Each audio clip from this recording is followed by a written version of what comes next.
E a partir de agora, na Jovem Pan News Marília, a presença de Marília Matos Castanheira, especialista em condomínios. Bom dia, seja bem-vindo mais uma vez à Jovem Pan News.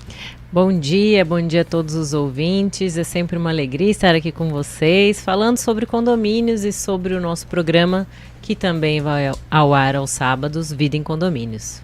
Inclusive, nesse sábado tem Vida em Condomínio. Sim, tem Vida em Condomínios e vamos falar sobre um assunto que tem gerado muita polêmica, né, que é a inadimplência nesses condomínios, que é uma demanda que tem subido muito nesse ano de 2026. Quer dizer, é um reflexo da situação do brasileiro atual, né? O índice de endividamento do brasileiro refletindo também nos condomínios. Eu acho que é um dos primeiros passos ali, quando a gente começa a ver que a economia não está indo muito bem, acaba refletindo diretamente no condomínio. A gente vê que essa inadimplência sobe. Mas esse é assunto para sábado no Vida em Condomínio. É isso aí. A gente só traz um spoiler aqui. Hoje, na Jovem Pan News, dá para a gente falar um pouco do setor como um todo, o cenário para esse ano de 2026? Eu trouxe alguns dados, Giroto, até para a gente conseguir demonstrar para as pessoas o quão esse setor envolve, né, as pessoas hoje no dia a dia. Então, um panorama geral do nosso Brasil ligado a condomínios, a gente tem hoje 327 mil condomínios ativos no Brasil. E 39 milhões de pessoas moram em condomínios. Isso quer dizer que 1 a cada 5 brasileiros hoje mora em condomínios. Por isso que a gente acaba falando muito sobre isso, né? E tem esse espaço para discutir esses assuntos. A gente vê que isso está se tornando cada vez mais o dia a dia do brasileiro, né? Isso são tanto horizontal, os prédios e as casas, né? Exato. E 500 mil brasileiros trabalham nesse setor hoje. Então a gente vê que é um número expressivo, e 1 a cada 5 brasileiros vive em condomínios, e a gente tem tido essa crescente e acredito que isso vai acabar aumentando. Como que é em nível nacional? No Brasil, um brasileiro em cada 5 vive mora em condomínio. 20% da população brasileira já mora em condomínio. Mora em condomínio.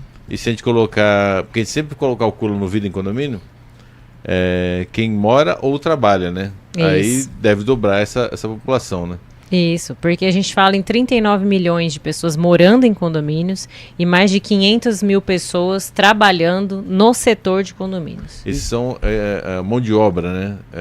São os empregos que o setor gera. Isso. Diretos esses. Empregos diretos ou pessoas ligadas diretamente a essa atividade. Os condomínios, alguns que falam condomínios de chácaras, assim, entra também nessa conta? Sim, se forem fechados, né, tiverem essa estrutura de condomínio, sim. A gente tem alguns casos de condomínios de chácaras aqui na nossa região e todos pagam taxa condominial. Uma das coisas importantes que a gente trouxe, né, nesse panorama, é que a média de taxa condominial do nosso país hoje é de R$ 516 a R$ 530 de condomínio. E subiu nos últimos 3 anos aí quase 25%. Então é até bom falar sobre isso, porque às vezes a gente chega numa assembleia de condomínio, onde a gente vai propor um reajuste, as pessoas ainda têm a ideia de alguns anos atrás, onde a taxa condominial a média era de 200 a 300 reais. Hoje a média do país de taxa condominial entre 516 a 525. Quer dizer, aí já é correção da inflação imposta ao setor, ao segmento, né? É um segmento que 60% dele, a gente vê que a taxa condominial, 60% dela gira em torno das despesas com terceirização. Então, se coloca ali um condomínio que tem porteiro, zelador, auxiliar de limpeza, o custo daquele condomínio, 60% é de mão de obra. E se esse custo de mão de obra sobe, e ele tem subido bastante, esse ano foi quase 8%, ano passado foi quase 15%, então fatalmente a gente tem que fazer esse reajuste, porque o condomínio ele precisa existir. Para ele existir, as pessoas têm que bancar ali, né, os seus benefícios. E a gente vê que isso acaba refletindo na taxa condominial. 60% do custo de um condomínio é com mão de obra e terceirizados? Mão de obra. Mão de obra direta, né? Se você pegar, por exemplo, um condomínio que... Eu falo assim, quanto mais pessoas estiverem servindo o condomínio, servindo, eu digo, na portaria, servindo a entrada e saída, ou servindo na limpeza, ou na manutenção com um zelador, um auxiliar, um jardineiro, piscineiro, vai ficando cada vez mais caro. É igual a nossa casa. Se a gente olhar, por exemplo, qual é o custo hoje de manter uma casa? Se você tiver um auxiliar de limpeza na sua casa todos os dias, o custo vai ser elevadíssimo. É a mesma coisa dentro do condomínio. E aí as pessoas precisam entender que para ter pessoas ali servindo, a taxa condominial acaba acompanhando isso daí. Por essa razão que a média hoje de taxa de condomínio chegou ali no seu patamar de quase R$550 por unidade. E o que fica nos 40% que sobram? Despesas normais de uso comum, por exemplo, água, energia da área comum, produtos de limpeza, seguro, que é obrigatório, despesas assim do dia a dia do Licença condomínio. De bombeiro, manutenção. Manutenções gerais, assim, quebra um portão, alguma coisa nesse sentido. Internet das áreas comuns. Que mais a gente tem de outras despesas? Todas as outras despesas que o condomínio pode ter ali do dia a dia, né? Manutenções e tudo mais. E o valor médio, você falou no Brasil, é em torno de R$500, então? O valor de médio 500 a 550. 500 a 550. Isso. Se for analisar, porque a primeira busca de uma pessoa quando vai para o condomínio é segurança, né? Sim. Eu acho que entre os motivos, né, que levam a pessoa para o condomínio, ainda a segurança é o ponto o maior peso. Isso. Né? Então, R$500 para obter segurança é uma contrapartida boa, né? O único detalhe é que a gente para pensar, fazendo um comparativo com o salário mínimo, né, a gente vê que é um valor expressivo, né, considerando o salário mínimo nacional nosso, é um valor expressivo, R$550. Mas é importante que seja falado, porque às vezes a pessoa lá, a gente até estava comentando, né, de um imóvel Minha Casa Minha Vida, por exemplo, onde a gente teve o aumento, né, do patamar para 600 mil teto, né? O teto de valor, a gente vê que a pessoa precisa fazer o cômputo, não só do que está ali de parcela, mas ela também precisa fazer o cômputo de quanto vai ser de condomínio. E qual é a média do país? A média do país é em torno de R$550 de taxa condominial. Pode ser que o condomínio dela seja menos? Pode. Mas é importante a pessoa avaliar isso antes de fazer uma aquisição dentro do condomínio por conta disso. Porque o que gera? Se a pessoa não tem essa preocupação, acaba que a inadimplência sobe. E os nossos patamares de inadimplência hoje chegam a quase 12%. É o maior, é o recorde recente de inadimplência. A gente sempre trabalhou com inadimplência de 6% a 10%. Desde que eu cuido de condomínios é isso. E hoje a gente vê um aumento de quase 12% de inadimplência na média dos condomínios. Mas essa questão do Minha Casa Minha Vida subindo o teto para 600 mil, a gente fala sobre isso já já e o impacto, porque mais pessoas devem vir a morar em condomínios, o reflexo vai ser direto, o impacto vai ser direto no setor de condomínios, mas a gente fala já já, após um rápido intervalo comercial. Essa meia hora do Jornal da Manhã, edição Marília, um oferecimento Unimagem, que está com um novo número de WhatsApp, 14 99867 6674. Jornal da Manhã, edição Marília. Responsabilidade com a notícia. A seguir, as empresas que apoiam essa ideia. Completar 40 anos de uma história de sucesso, sendo líder no segmento de automatização na América Latina. Somente uma empresa com confiança e constante desenvolvimento em tecnologia poderia alcançar. O objetivo contínuo e incansável da PPA é entregar soluções para a segurança dos seus bens mais valiosos, sua família e você. Todos os dias, 24 horas, nós estaremos sempre lá, abrindo passagens para o futuro. Essa é a PPA. Tudo pode ser, basta sonhar e querer mudar.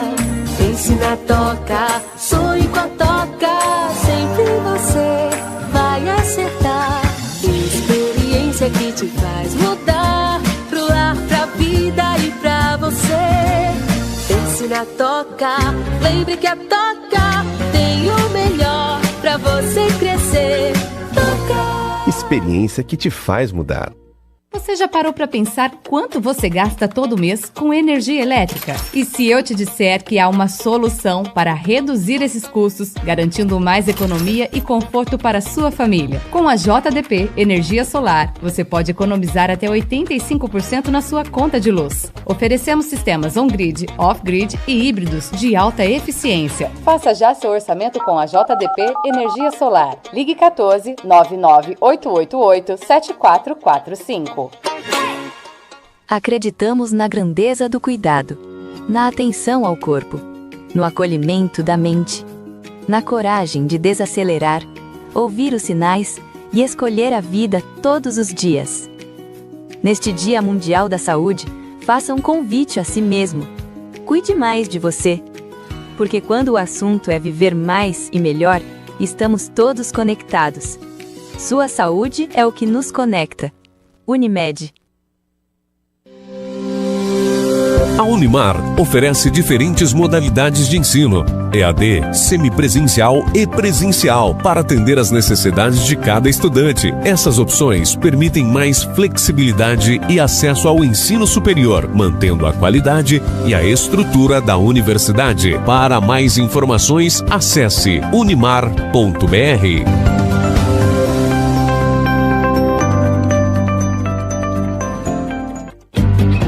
Pode chegar e entrar, sinta-se em casa. Aqui a mágica faz acontecer. Grande momento, seu carro e você. Pra ter o brilho no olhar, vem pra Comasa. É bem mais fácil fazer negócio, sempre com você. Vem pra Comasa, a pioneira que evoluiu com você. Comasa, 60 anos. Vem pra Comasa. Cuidar da saúde pede atenção, confiança e tempo, e a Unimagem Esmeralda está pronta para ajudar. Com horários estendidos para facilitar sua rotina, realizamos ressonância magnética até às 23 horas e ultrassonografia até às 20 horas, de segunda a sexta. Aos sábados, atendemos até às 13 horas. Também oferecemos tomografia, mamografia, raio-x e outros exames para beneficiários Unimed, em um ambiente acolhedor, com estacionamento gratuito e uma equipe qualificada. Unimagem Esmeralda. Cuidado, qualidade e comodidade em cada exame. A rádio de maior audiência também é notícia. De volta, o Jornal da Manhã, edição Marília.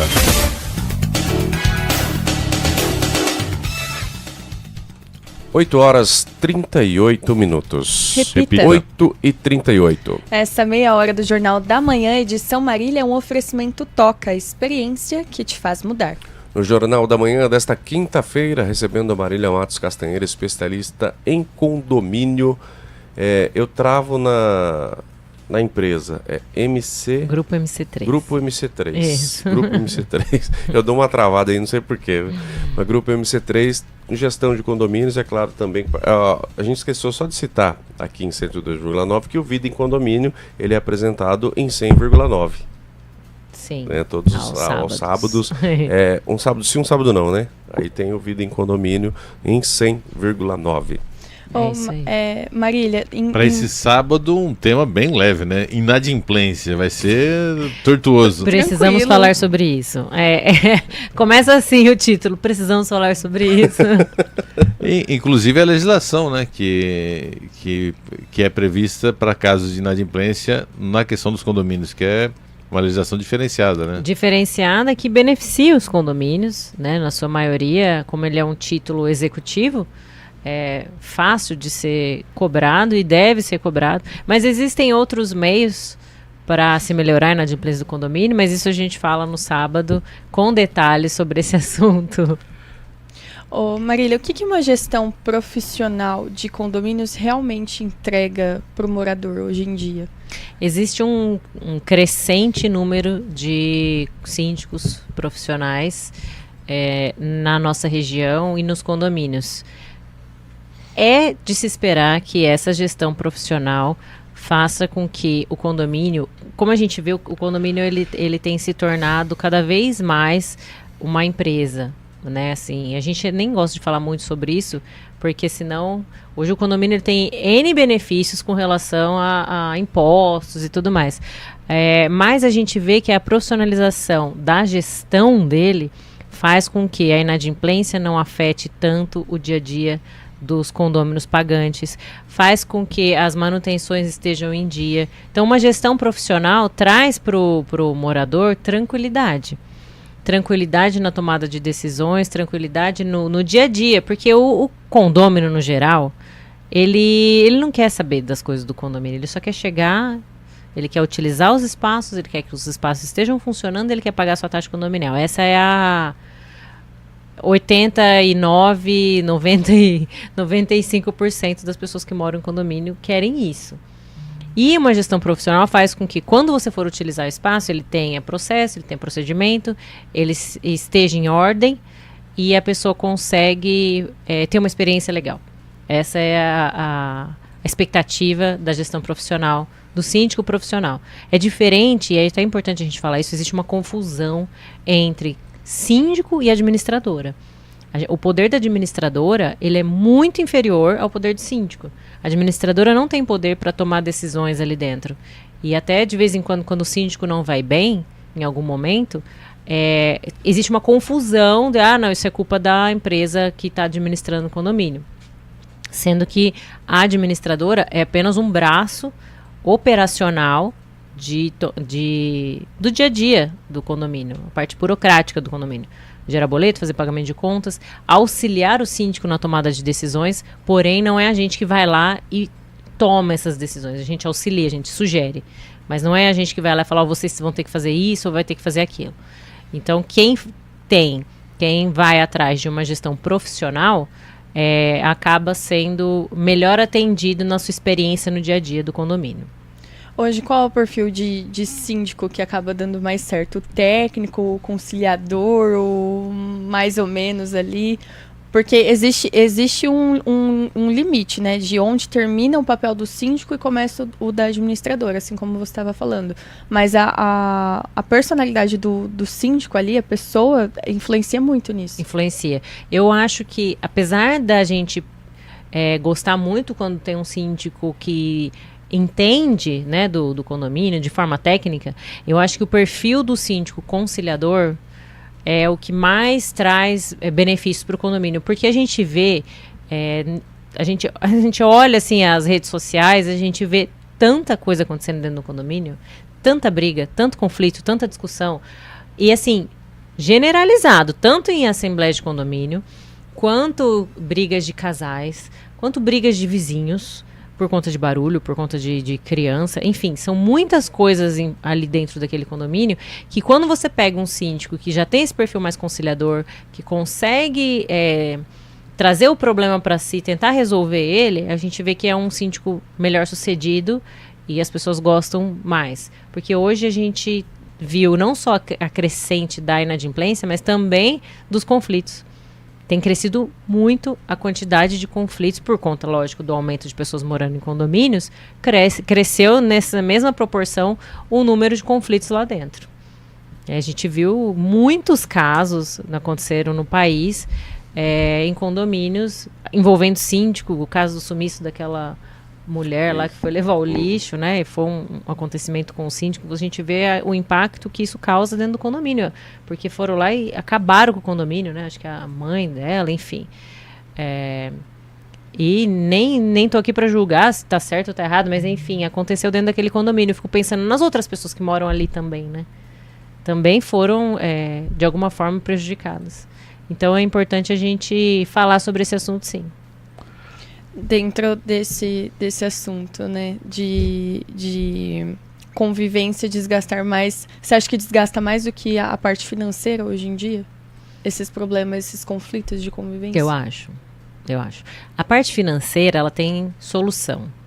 É claro que a gente vê um cenário do país, quando a gente detecta um aumento da inflação, né, a gente vai acompanhando o reflexo do financeiro do país, ele vai diretamente no condomínio também. Isso afeta o dia a dia das pessoas, porém, dentro da expectativa, acaba se resolvendo ali as questões. Existem meios de se resolver isso. Quando a gente fala de conflitos internos entre pessoas, entre moradores, eu já presenciei casos dos condôminos quererem soltar fogos de artifício quando um condômino sai do condomínio. Então a gente vê o nível de estresse que as pessoas passam por conta de um morador, às vezes. Porque a pessoa não tem algum problema, ou porque se envolve demais, acha que é o dono da razão, quer cuidar de tudo, e na verdade não é nem cuidar, né? Porque quer se meter em tudo, quer se intrometer em tudo. E aí se torna uma pessoa tão insuportável naquela convivência que as pessoas, eles queriam soltar fogos de artifício. Graças a Deus, vamos soltar fogos aqui, porque o fulano saiu, mudou. Graças a Deus o problema foi para outro lugar. Soltaram. Não, só quiser. Então, a pessoa pensa que é invisível, né? E ela porque muitas vezes a pessoa não tem essa percepção, né? Não. Do quanto ela incomoda um ambiente. Ou tem, e é isso que ela quer, né? Porque tem gente que faz de propósito também. Tem, faz pra causar mesmo. Isso, exato. Mas não tem ideia de quanto isso afeta os silenciosos. Porque o que acontece? Essas pessoas hoje usam os meios de comunicação, grupo do WhatsApp do condomínio, para se manifestar. As pessoas que não gostam, o que elas fazem? Elas silenciam o grupo, ou arquivam o grupo, enfim, elas não acompanham porque fica insuportável, insustentável. E aí a pessoa não tem ideia de quanto ela afeta os silenciosos também, quem não fala nada. Às vezes ela acha que tem plateia, porque ninguém está falando nada, mas no fundo ninguém aguenta. E aí a pessoa perde um pouco essa referência. A pessoa acha que está abafando e na verdade ela está enchendo as paciências de todo mundo. Isso, exatamente. Tem que fechar todo mundo num salão e falar, pronto. Não, porque sabe o que acontece quando as pessoas se encontram? Quando as pessoas se encontram, não tem a mesma agressividade do WhatsApp. É o valentão da rede social. Não existe. É muito raro a gente ver o mesmo tipo de... o mesmo nível de agressão do grupo do WhatsApp acontecendo presencialmente. Acontece, mas é raro. Com esse teto do Minha Casa Minha Vida, que chega agora a ser mais de R$600 mil, deve ter um volume maior ainda, porque a hora que você aumenta o teto, os condomínios eles estão num valor agregado maior do que as casas populares de rua, né? Sim. Então deve haver uma concentração ainda maior de condomínios, a previsão daqui para frente? E eu acredito que pode pegar, né, esse teto, ele pode alcançar condomínios lá de médio ou alto padrão. Por exemplo, no caso do Mercado de Marília, já chegaria já? Em alguns casos, sim, já chegaria. Imóveis que são já num padrão de 2, 3 quartos. Então, de médio para alto padrão, Minha Casa Minha Vida chega atingindo esse tipo de perfil de imóvel. Pelo menos os imóveis do ano passado, né, que foram lançados no ano passado. Eu não sei como vêm os valores para esse ano. A gente sabe que existem vários imóveis aí para serem lançados, né, vários condomínios. Que a gente ainda não conhece qual vai ser o valor de início, mas buscando os últimos 2 anos de lançamentos, a gente vê que a gente, tranquilamente seria possível adquirir um imóvel de médio alto padrão, nesse valor. Esses valores entraram dessa nova faixa já ontem, né? A partir de ontem, 22 de abril, e vai no teto máximo ali de renda até 13 mil.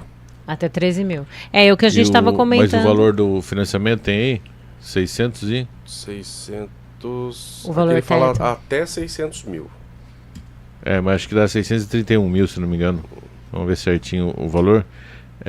Mas aí a dica é a pessoa fazer o cálculo da prestação somada ao valor do condomínio, né? Porque isso vai impactar na renda dela. Exato, a expectativa de taxa condominial.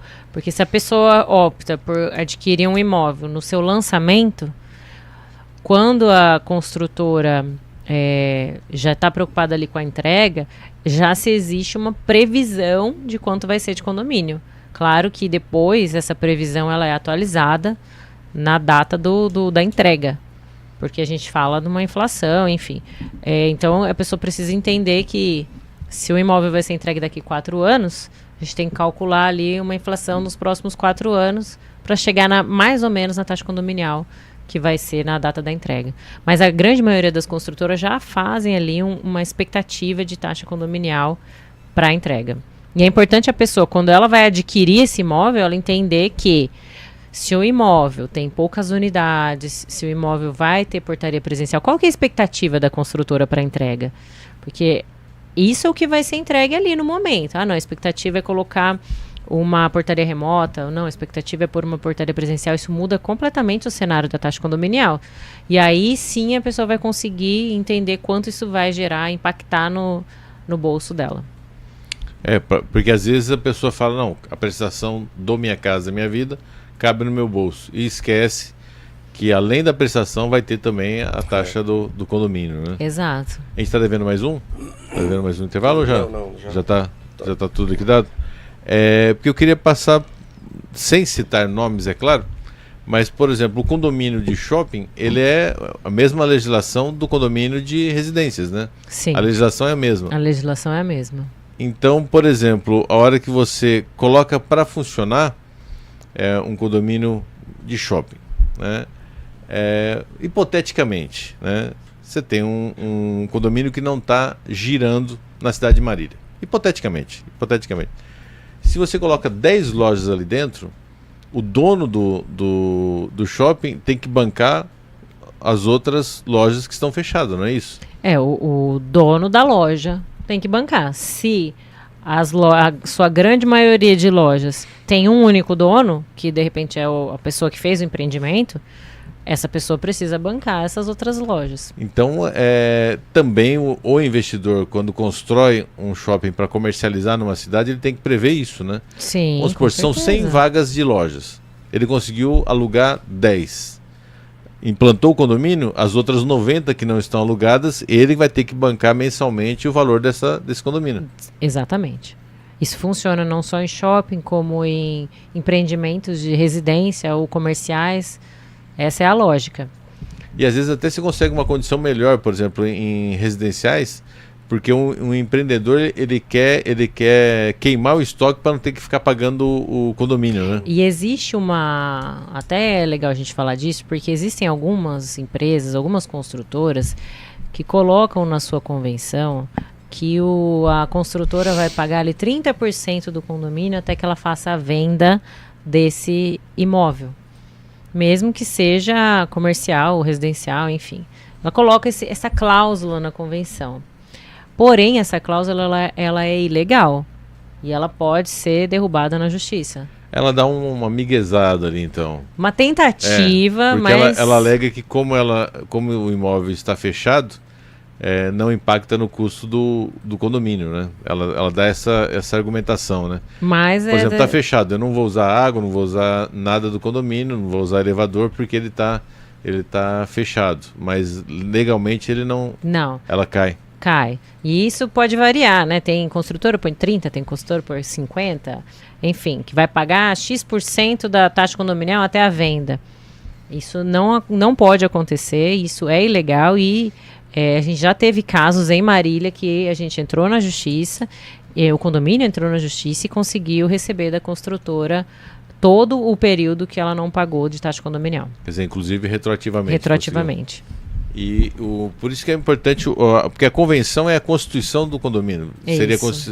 O que é a Constituição Federal para o cidadão é a convenção para o condomínio. Exatamente. E essa convenção para o condomínio, apesar de ser idealizada e feita pela construtora, né, a incorporadora, ela também não pode trazer assuntos, pautas que são ilegais, que a legislação já não permite. Que é o caso, por exemplo, desse tipo de sugestão.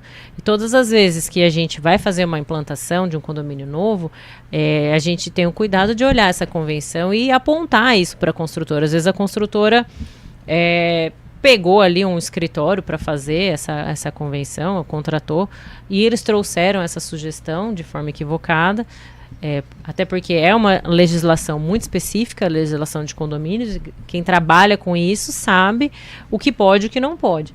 E aí a gente sempre traz esse apontamento, isso aqui consta na convenção, porém pode dar problema para a construtora. E é importante também o condomínio saber que ele não vai contar com 30%, 40%, 50% do valor. Porque às vezes a construtora vendeu metade só do empreendimento, ou vendeu 20% ou 10%, enfim. A responsabilidade é dela depois de bancar com isso pós-entrega.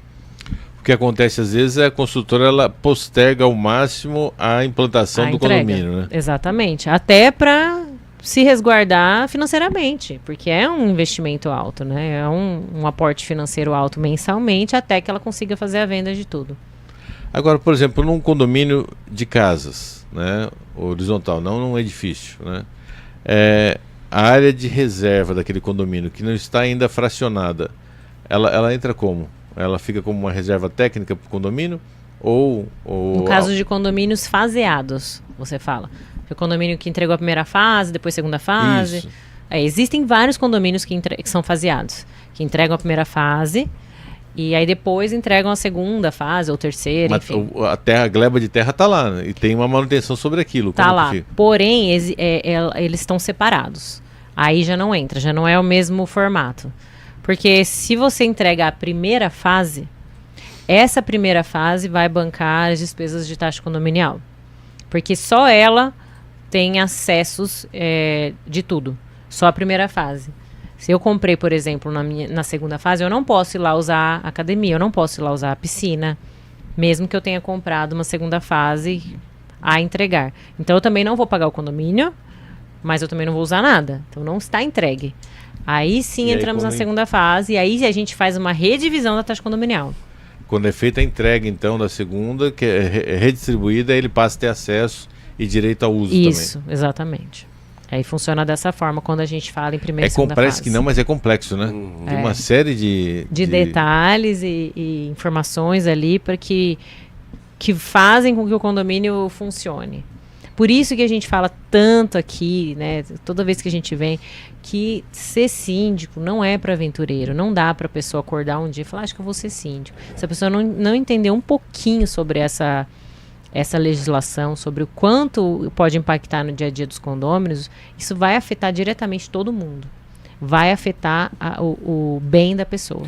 Porque quando você pensa no síndico, você pensa no quê, né? Naquele senhor que vai fazer a manutenção do condomínio ali, né? Aquele que vai estar ali, não só intermediando muitas coisas, mas, estourou um cano aqui, o síndico resolve, né? É bem isso que você pensa. As pessoas acham que o síndico vai resolver, então. Né? Exato. Só que isso mudou há muito tempo. E aí as pessoas, às vezes, eu sou síndica de um prédio, né? E as pessoas acham que às 3 da manhã, se começar a fazer barulhos, acho que eu tenho que ir lá. Eu não vou lá, né? Eu sou a síndica. Preciso dar orientações e seguir os protocolos ali. Aí tem a empresa que faz a portaria. A portaria vai sim fazer a parte dela, que se precisar, se tiver com barulho, se tiver com qualquer problema lá, eles vão acionar a polícia, eles vão interfonar para a pessoa avisando que está com barulho. Então nem tudo é o síndico que resolve, o síndico é o responsável por aquilo. Mas aí a gente dá as orientações do que fazer. Lembrando que eu sou síndica de um apartamento só onde eu sou proprietária, ponto, acabou. Porque a gente sabe que é muita responsabilidade mesmo. E essa questão da lei do silêncio, a pessoa acha que até as 22 horas ela pode fazer o que ela quiser, né?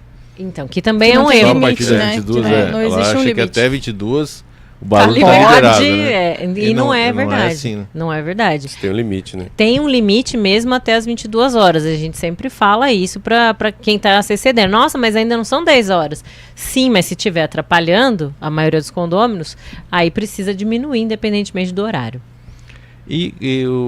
Claro que aos sábados, quinzenalmente, Vida em Condomínio em 100,9 na Jovem Pan FM, não na Jovem Pan News. Quem sabe em breve também, né?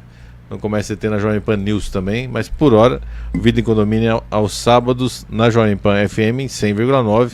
E para esse sábado, então, o assunto é bem leve. O assunto é inadimplência. Vamos falar sobre inadimplência. Índice de dívida, né? Os devedores em condomínios, como eles são tratados? Não.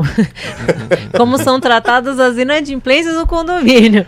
E quais são as soluções. As estratégias, né? Quais estratégias para enfrentamento da inadimplência. Exatamente. Né? A ideia do Vida em Condomínios é trazer assuntos para as pessoas que moram ali no condomínio, até para que essa pessoa que nos ouve traga essa solução para o síndico. Às vezes o síndico não sabe, né? E por isso a gente acha importante falar sobre isso. Então o tema é: temos que falar da inadimplência. Eu acho que deveria também deixar mais claro para as construtoras, assim, né, que quando o cara vai adquirir um apartamento num condomínio ou uma casa, que ele futuramente tem que pagar a taxa de condomínio.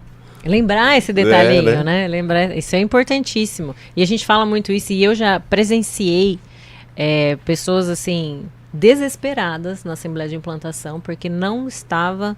Desesperadas mesmo. A pessoa começou a chorar na minha frente, porque ela não estava esperando um valor de taxa de condomínio. Eu não me lembro na época, mas era coisa, sei lá, de 300, 400 reais. Ela esqueceu que existia. Ou não foi bem Não foi informada, informada sobre isso. E aí, no momento da Assembleia de Implantação, que também a pessoa não sabe exatamente o que é, nem para que aquilo serve, porque a pessoa nunca morou num condomínio, aí a gente chega com a notícia. Quer dizer, a gente chega com a notícia, né? De que ela vai ter que pagar todo mês uma taxa condominial. E a pessoa entrou em desespero de verdade. Que leva aquele susto, não tá esperando, né? Não tá... E aí pega uma renda ali que tá comprometida com o financiamento, você aumenta ali, sei lá, 30% a mais, acaba afetando o mês da pessoa, né? E a pessoa ficou realmente desesperada. E não é algo provisório, é algo para sempre, né? É algo perene ali, sim. Né? Por isso que a gente vê, assim, vários condomínios acontece isso.